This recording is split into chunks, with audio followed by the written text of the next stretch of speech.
John dan istrinya yang bernama Yuriko adalah master bela diri yang mengelola sebuah dojo legendaris peninggalan mendiang ayah Yuriko yang diketahui bernama Master Kureda.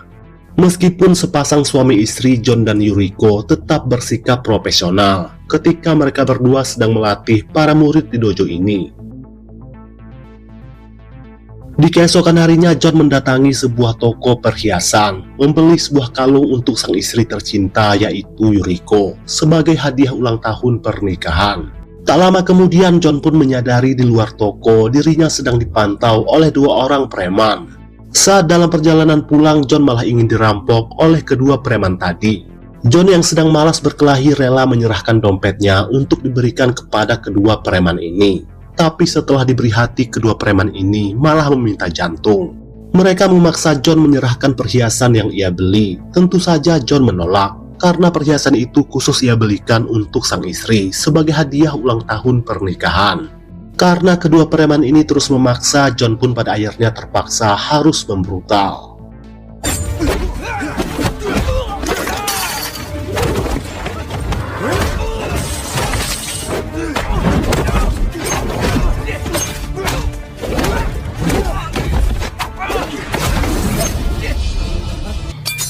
John yang seorang master bela diri tampak tak begitu kesulitan dalam melumpuhkan mereka berdua. Pisau milik kedua preman ini sempat menarik perhatian John, sebab lambang pada pisau tersebut seperti lambang suatu perguruan tertentu. Malam harinya saat sedang makan malam, John memberikan hadiah kalung yang ia beli tadi siang kepada sang istri tercinta. Yuriko terlihat sangat senang mendapat hadiah kejutan dari sang suami. Ternyata saat ini Yuriko sedang mengandung anak John. Mereka berdua tampak sudah tidak sabar untuk menjadi orang tua. Maka dengan begitu lengkap sudah kebahagiaan John dan Yuriko.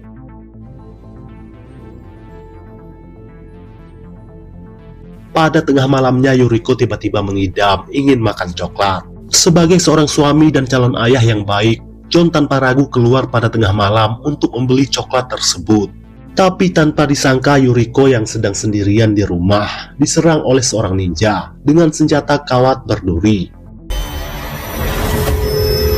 Singkat cerita, John kembali ke rumah sembari membawa coklat permintaan sang istri tercinta. Namun betapa terkejutnya John mendapati sang istri tercinta sudah tewas bersimbah darah di lantai.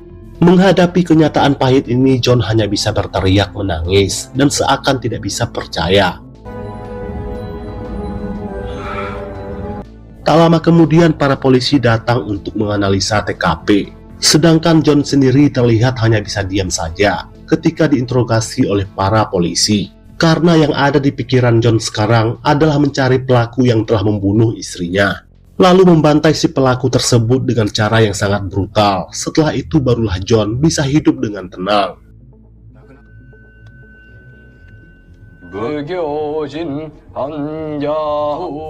Singkat cerita, upacara pemakaman Yuriko diadakan. Terlihat John masih belum bisa ikhlas atas kematian sang istri tercinta. Tak lama kemudian datanglah seorang pria yang diketahui bernama Takeshi. Ternyata Takeshi adalah murid kesayangan sekaligus anak angkat Master Kureda. Dengan kata lain, Takeshi adalah saudara angkat Yuriko. Takeshi lantas mengucapkan belasungkawa kepada John atas kematian tragis istrinya. Takeshi mengatakan dirinya sama seperti John yang juga sama-sama kehilangan. Karena sejak kecil Takeshi sudah menganggap Yuriko sebagai adik kandungnya sendiri. Kemudian Takeshi mengajak John berkunjung ke dojo bela dirinya, yaitu untuk sekedar berlibur agar John bisa melupakan kesedihannya atas kematian sang istri.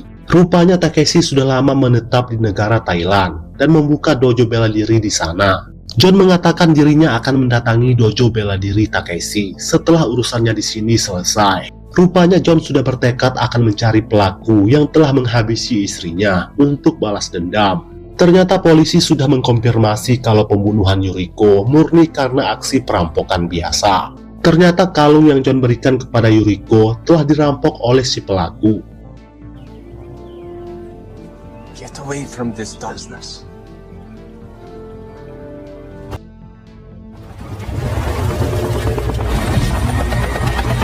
Lalu adegan film berpindah ke negara Myanmar.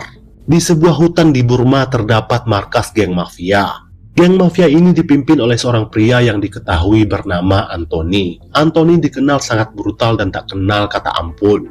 Kebrutalan Anthony terbukti ketika dirinya tanpa ragu menghabisi seorang anak buahnya yang berkhianat dengan cara yang sangat brutal, menggunakan senjata kawat berduri seperti yang digunakan oleh pelaku yang telah menghabisi istri John. Apakah Anthony adalah pelaku yang telah menghabisi istri John? Semua itu akan terjawab nanti.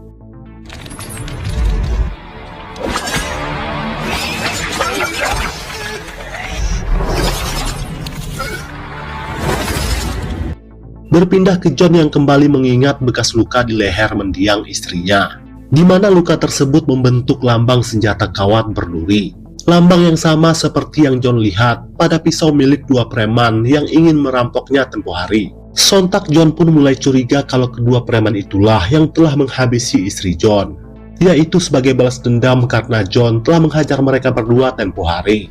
Kemudian mereka merampas kalung milik Yuriko, kalung pemberian dari John waktu itu.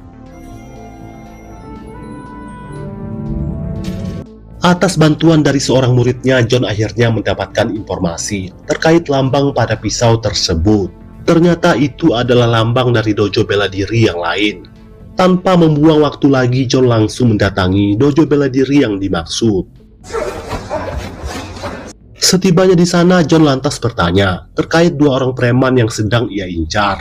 Namun bukannya menjawab, mereka malah mencaci maki John karena mereka menganggap John bersikap kurang ajar masuk ke dojo mereka tanpa izin. John yang tidak ingin buang waktu langsung saja membrutal untuk membuat mereka mau buka mulut.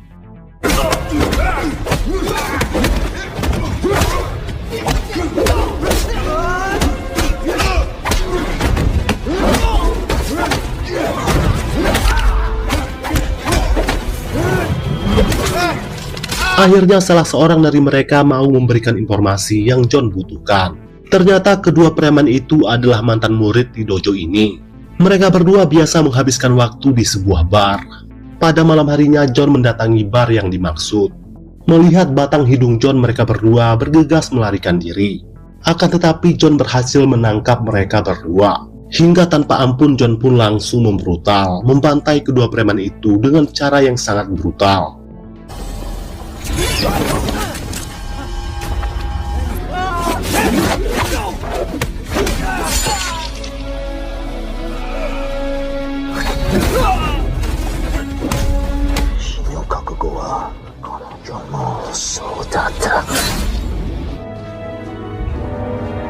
Pada akhirnya dendam John pun terbalaskan.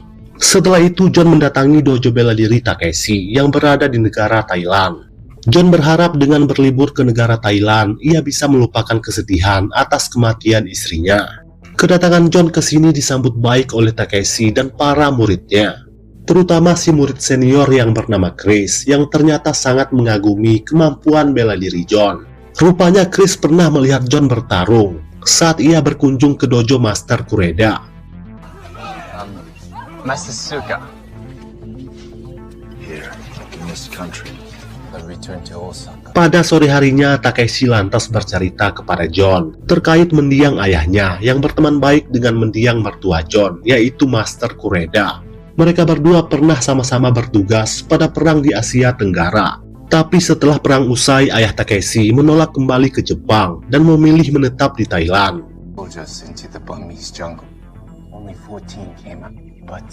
Saat tengah berbincang, seorang kurir datang mengantar paket untuk Takeshi.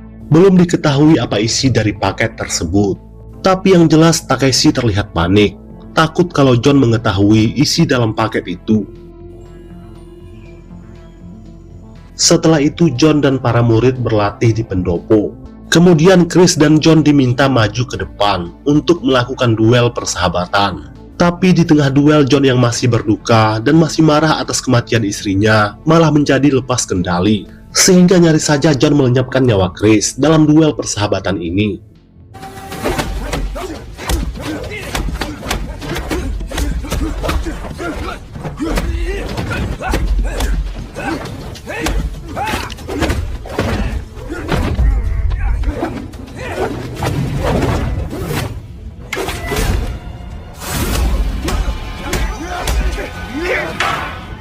Tak lama lama setelah itu, John mendatangi Takeshi untuk meminta maaf atas perbuatannya tadi yang sudah kelewat batas. John mengatakan, sejak kematian istrinya, emosi John menjadi tidak stabil dan sulit mengendalikan amarah. Sampai saat ini, John masih diselimuti amarah dendam. Padahal dendam John atas kematian istrinya sudah terbalaskan dengan tuntas. Mendengar itu, Takeshi bersedia melatih John jurus teknik pengendalian diri yang pernah diajarkan oleh mendiang ayahnya. Malam itu juga John dilatih oleh Takeshi teknik pengendalian diri. Teknik pertama, John harus berjalan di atas bara api yang menyala. Tapi sayangnya John yang masih diselimuti amarah dendam gagal menuntaskan teknik pertama ini.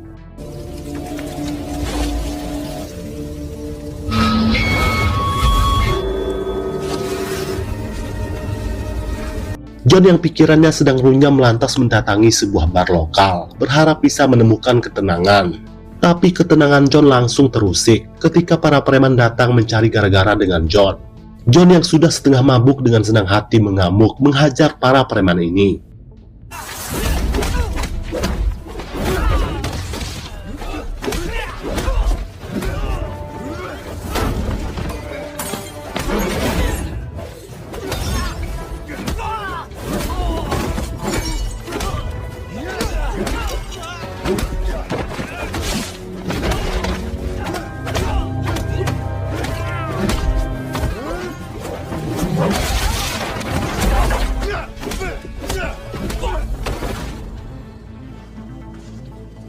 Satu persatu dari mereka John hajar dengan begitu bersemangat hingga membuat mereka tidak bisa berkutik. Di keesokan harinya John terlihat begitu lemah akibat pengaruh minuman tadi malam yang masih terasa sampai sekarang. Sampai-sampai untuk memetik buah saja, John harus mengumpulkan tenaga terlebih dahulu. Melihat itu, Chris lantas menyuruh John untuk istirahat saja. Biar dirinya saja yang melakukan tugas John, yaitu memetik buah.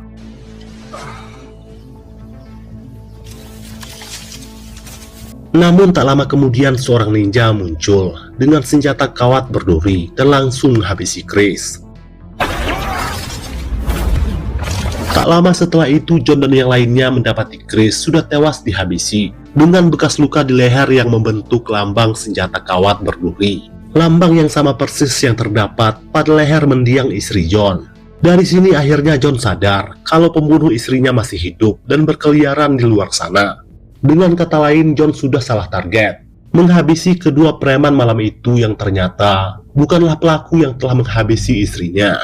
Jadi pantas saja John masih diselimuti amarah dendam, karena sejatinya balas dendam John masih belum tuntas. Kemudian John memberitahu Takeshi kalau dirinya sangat yakin kalau pelaku yang telah menghabisi Chris adalah pelaku yang sama yang telah menghabisi istrinya. John sangat yakin kalau pelaku juga berniat menghabisi John. Hanya saja si pelaku salah target, mengira kalau Chris adalah John. Karena seharusnya John lah yang berada di TKP untuk memetik buah tersebut. Tapi sampai sekarang John masih dibuat bingung. Apa sebenarnya motif si pelaku menghabisi istri John dan sekarang ingin menghabisi John juga? Kemudian Takeshi bercerita kepada John terkait mendiang ayah mertua John, yaitu Master Kureda. Master Kureda memiliki dua orang sahabat, yaitu mendiang ayah Takeshi dan satu lagi seorang pria bernama Taka. Taka sendiri memiliki senjata andalan, yaitu senjata kawat berduri. Dahulu kala mereka bertiga berguru di sebuah dojo yang sama. Ketika sang guru besar tewas, ia mewarisi dojo bela dirinya kepada mendiang ayah mertua John, yaitu Master Kureda. Taka yang serakah tak terima akan hal itu. Taka merasa dirinya jauh lebih layak mengambil alih dojo bela diri sang guru. Karena Taka merasa dirinya jauh lebih tangguh dari Kureda. Untuk membuktikan hal itu, Taka lantas menantang Kureda bertarung sampai mati. Dan yang bertahan hidup maka dialah yang berhak mewarisi dojo bela diri peninggalan sang guru. Sehingga pertarungan sengit pun pada akhirnya terjadi. Dalam duel yang berlangsung sengit dan lama pada akhirnya dimenangkan oleh Kureda. Sementara Taka harus tewas di tempat pada perduelan sengit itu. Rupanya Taka memiliki seorang adik yang diketahui bernama Anthony. Anthony sendiri sekarang menjadi seorang bos mafia brutal. Ia menjalankan bisnis barang haram yang berskala internasional. Markas Anthony berada di tengah hutan di Burma, Myanmar. Takeshi mulai curiga kalau pelaku yang membunuh istri John sebenarnya adalah Anthony. Untuk balas dendam atas kematian saudaranya, yaitu Taka. yang dihabisi oleh ayah Yuriko, yaitu Master Kureda. Dengan kata lain, Anthony ingin balas dendam dengan membantai seluruh keturunan Master Kureda, termasuk Yuriko dan John. Kecurigaan Takeshi diperkuat karena Anthony mewarisi senjata kawat berduri dari mendiang saudaranya, yaitu Taka. Senjata yang sama yang digunakan untuk menghabisi istri John dan juga Chris. Mendengar itu, John pun bersumpah akan membantai Anthony untuk balas dendam. Takeshi sempat melarang John karena menghabisi Anthony bukanlah hal yang mudah, karena markas Anthony dijaga dengan sangat ketat oleh ratusan anak buahnya yang bersenjata. Selain itu, Anthony juga memiliki kemampuan bela diri yang mumpuni. Tapi John tidak peduli dengan semua itu, ia tetap akan menyambangi markas Anthony. Sebesar apapun resikonya, John tetap akan berusaha sampai titik darah penghabisan untuk menghabisi si bos mafia tersebut. Mendengar itu, tentu Takeshi tidak bisa berbuat banyak untuk mencegah John. Drug cartels and the Manyiki Kusari with far more than likely target. You need to reach the system limit.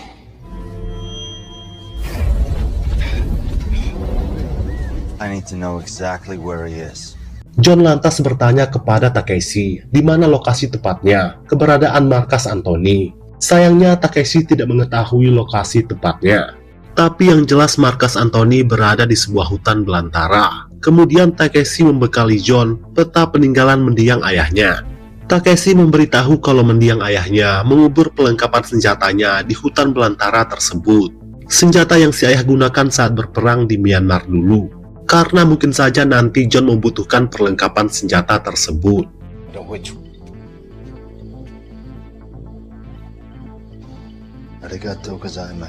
Singkat cerita, John sudah sampai ke Burma, Myanmar. Kemudian John memesan sebuah taksi menuju ke motel penginapannya. Please come country. Excellent big Rolex. Nope. Sorry boss.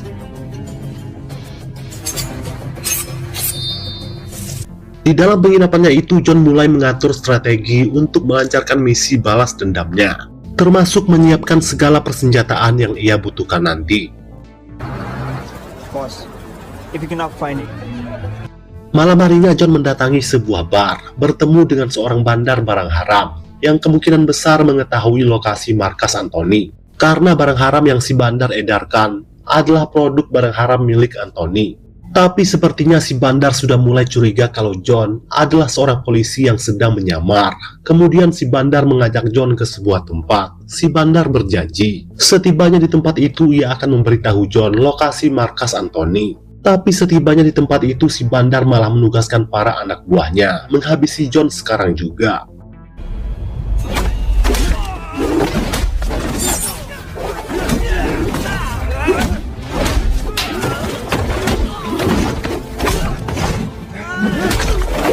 Tapi satu persatu dari mereka berhasil John bantai dengan cukup mudah. Tapi sialnya si bandar sudah keburu kabur. Si supir taksi langganan John meminta agar John selalu berwaspada. Karena di wilayah ini banyak sekali anak buah Anthony yang berkeliaran. Para anak buah Anthony tidak hanya dari kalangan para mafia saja, tapi juga polisi korup dan pasukan tentara. Gagal menemukan lokasi markas Anthony, John memutuskan kembali ke penginapan. Tapi di keesokan paginya penginapan John malah diserbu oleh pasukan militer.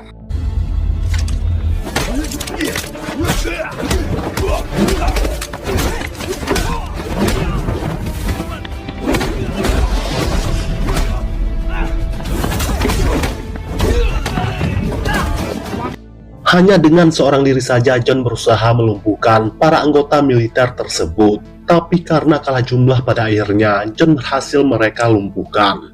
Kemudian John dibawa menggunakan truk militer.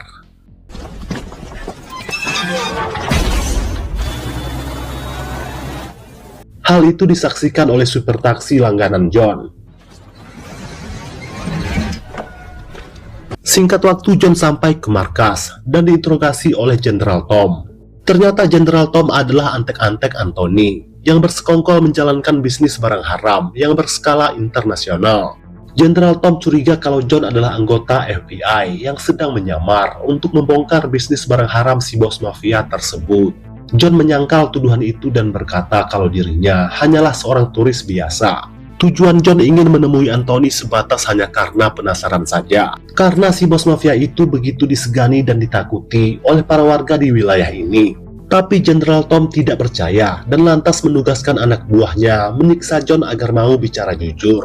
Save yourself, Ray. Japanese consulate.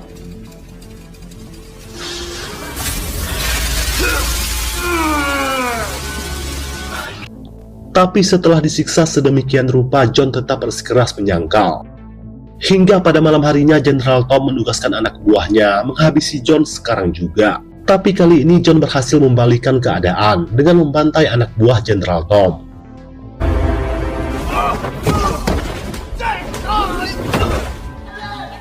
Setelah itu John memakai seragamnya. Ketika para anak buah Jenderal Tom sedang sibuk menonton adu sabung ayam, John secara mengendap masuk ke dalam ruangan Jenderal Tom. Tanpa banyak bacot, John pun langsung menghajar Jenderal Tom untuk mencari tahu alamat lokasi markas Anthony. Setelah mendapatkan informasi yang ia butuhkan, John langsung menghabisi Jenderal Tom. Setelah itu John berusaha keluar dari markas tersebut. Ternyata di luar markas sudah ada super taksi langganan John yang menunggu. Hingga dengan bantuan si super taksi, John bisa melarikan diri dari sana.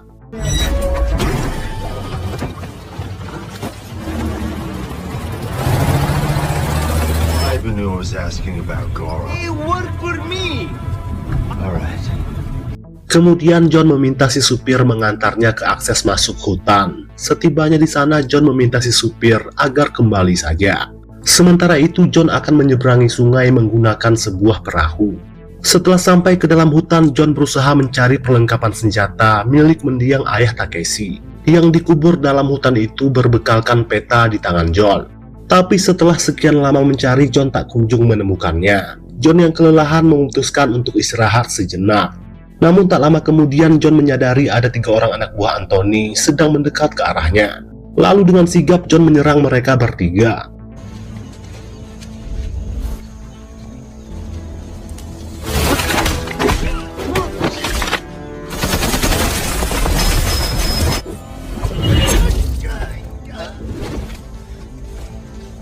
Sampai pada akhirnya John berhasil membantai mereka bertiga. Setelah itu John lanjut mencari perlengkapan senjata milik mendiang ayah Takeshi.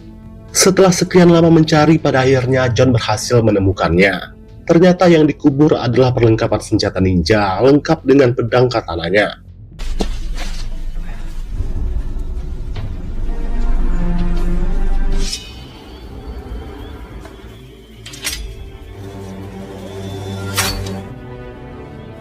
Malam harinya John mulai berlatih menggunakan senjata tersebut.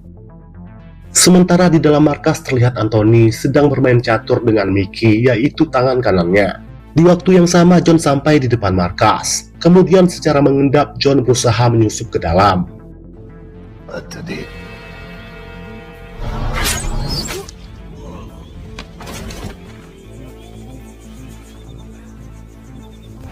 Kebetulan saat itu para anak buah Anthony sedang berkumpul bermain kartu. Sehingga pada akhirnya John berhasil membantai mereka semua sekaligus menggunakan sebuah bom. Mendengar suara tembakan, Mickey bergegas keluar untuk memeriksanya. Sementara Anthony bergegas mengambil senjata, pedang katana, dan senjata kawat duri untuk berjaga-jaga. Di waktu yang sama John meledakkan sebuah gudang yang berisi barang haram siap edar bernilai puluhan juta dolar. Lalu Mickey muncul dan berduel sengit dengan John.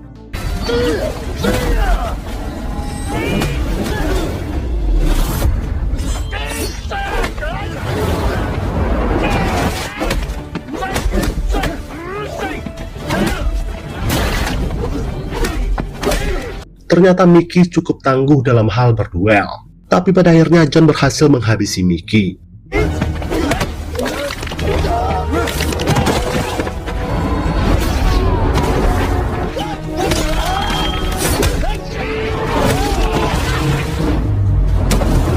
Setelah itu John menemui si bos mafia yaitu Anthony. Tanpa banyak bacot, mereka berdua langsung terlibat pertarungan sengit.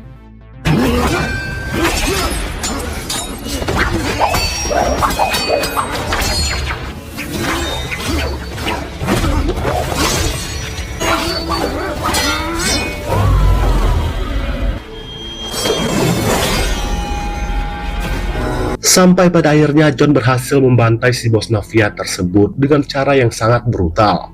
Singkat cerita, John sudah kembali ke Thailand dan bertemu dengan Takeshi. John lantas curhat kepada Takeshi, entah kenapa John masih dirasuki amarah dendam. Padahal pelaku pembunuh istrinya yaitu Anthony telah berhasil John habisi. Di tengah perbincangan, si kurir datang lagi mengantar paket untuk Takeshi. Secara tak sengaja John melihat pisau milik si tukang paket. Sama seperti milik kedua preman yang merampok John tempo hari. Akhirnya John pun dapat menyimpulkan kalau kedua preman itu adalah anak buah Takeshi, sama seperti tukang paket ini. Takeshi sengaja menugaskan kedua preman itu untuk merampok John tempo hari, agar kedua preman itu bisa dikambing hitamkan sebagai pelaku yang telah membunuh istri John menggunakan senjata kawat berduri. Takeshi jugalah yang telah menghabisi Chris. Kemudian Takeshi mengkambing hitamkan Anthony, yaitu si bos mafia, sebagai pelakunya.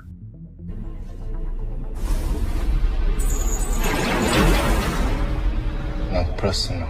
Dalam posisi terpojok, akhirnya Takeshi mengakui semua perbuatannya. Takeshi mengaku memang dirinya lah yang telah menghabisi istri John. Hal itu sengaja Takeshi lakukan agar John mau membrutal balas dendam atas kematian istrinya itu. Dengan kata lain, Takeshi sengaja memanfaatkan kemarahan John untuk menyingkirkan Anthony. Rupanya Anthony dan Takeshi bersekongkol menjalankan bisnis barang haram yang berskala internasional. Paket yang dikirim untuk Takeshi ternyata berisi barang haram siap edar, yang dikirim langsung dari markas Anthony di Burma, Myanmar. Dengan tewasnya Anthony, sekarang Takeshi resmi menjadi satu-satunya bos kartel yang paling berkuasa di Asia Tenggara. Cerita tentang mendiang ayah mertua John yaitu Master Kureda sebenarnya hanyalah cerita palsu yang sengaja dikarang oleh Takeshi agar terdengar lebih meyakinkan dalam memperalat John. Mendengar kenyataan yang sesungguhnya, tentu John semakin murka, hingga pertarungan sengit tak dapat lagi dihindari.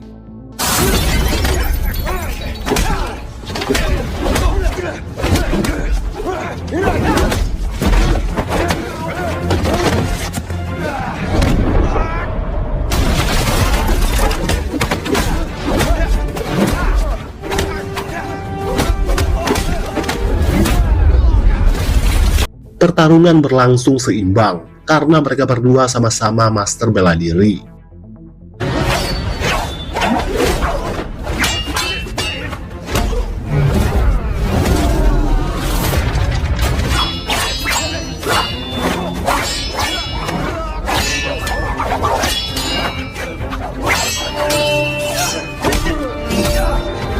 Di tengah pertarungan sengit, John tak sengaja melihat senjata kawat berduri yang digunakan oleh Takeshi untuk menghabisi istrinya. John yang terbakar amarah dendam lantas menggunakan senjata kawat berduri itu untuk menghabisi Takeshi.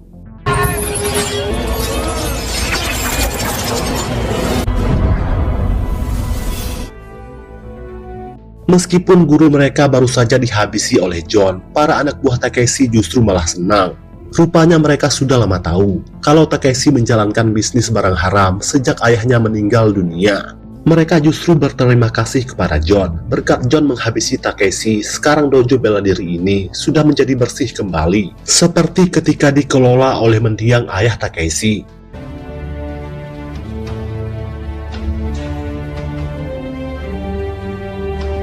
Setelah dendamnya terbalaskan, John kembali ke Jepang untuk membuka kembali dojo peninggalan ayah mertuanya yaitu Master Kureda. Kemudian film pun selesai.